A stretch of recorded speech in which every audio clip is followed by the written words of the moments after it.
The late contemporary Chinese artist Wu Guanzhong derived inspiration for his work through many travels. The National Gallery of Singapore is showcasing 47 pieces of works donated by the artist in its 6th edition of the Wu Guanzhong exhibition series, aptly titled Traveling with the Master. But unlike past exhibitions of Wu's work staged in the city-state since 2015, the latest one is a first for the National Gallery since it's been curated by volunteer docents. CGTN's Mira Lu takes us along on a special tour.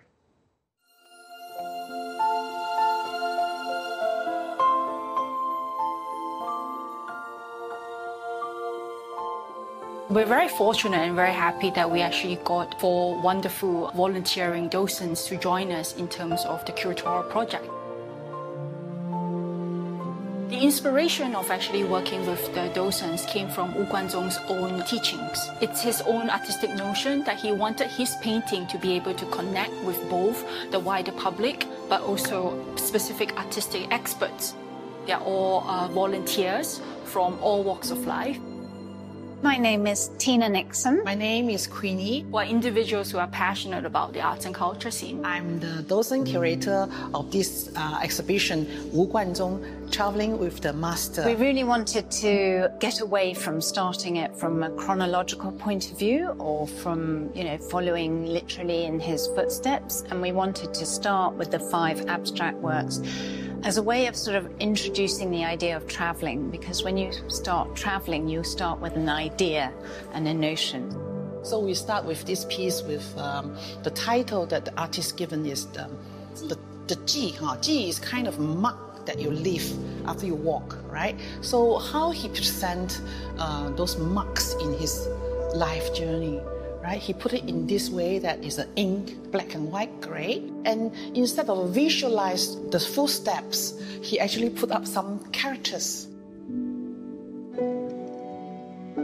Queenie, Stella and Gertrude have a collection of photographs where they almost literally followed to places where Wu Guanzhong had painted. But in my case, I had taken a lot of photographs on a backpacking trip that I had been to China in 1988.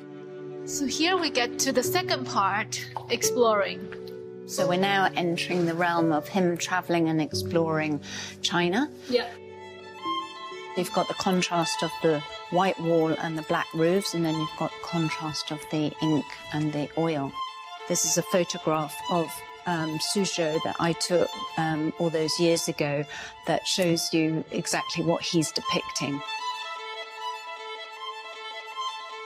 So let's take a seat and we can really admire this work, which is one of our star pieces.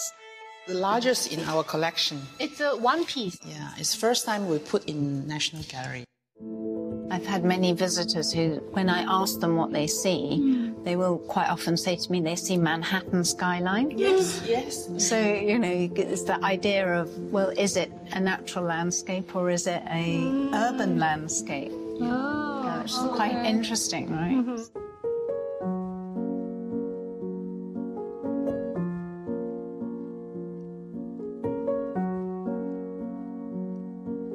So Tina, this is the artist, right? Yes. We've put these archival photographs of the artist, which you can see here, and he's always sketching. In this particular case, the screens are semi-translucent. Here he is in a bamboo forest, but beyond the bamboo forest, then you have a painting that he did of the pandas.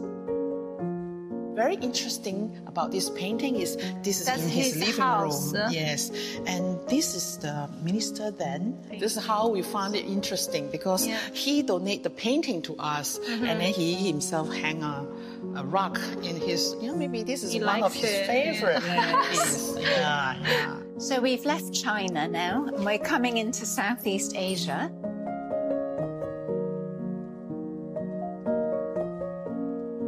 Now we come to the wider world. This particular piece, I think, is very special to both Tina and myself. I read the title of the painting and it's called Roaring. And I thought, oh yeah, I really see what he's talking about. He's talking about tigers. The roaring has nothing to do with the tigers, but it's all to do with the roaring of the Yellow River. But then I thought, but actually, It still means a lot to me because I remember when I was traveling and I went to Tiger Leaping Gorge. And I still get the sense of the roaring and the water and the waterfall of Tiger Leaping Gorge, even though he's not referring to that one. And Queenie's been to the actual spot. 2016, 8 of our docents, we went together to Xi'an. So we drove 300 over kilometers to this particular seaside, the site, Hukou Pupu, yes. And the moment we step out from the car, we hear the thundering rolling of the Yellow River. But then at that particular moment, you really understand how the artist's feeling at the particular site.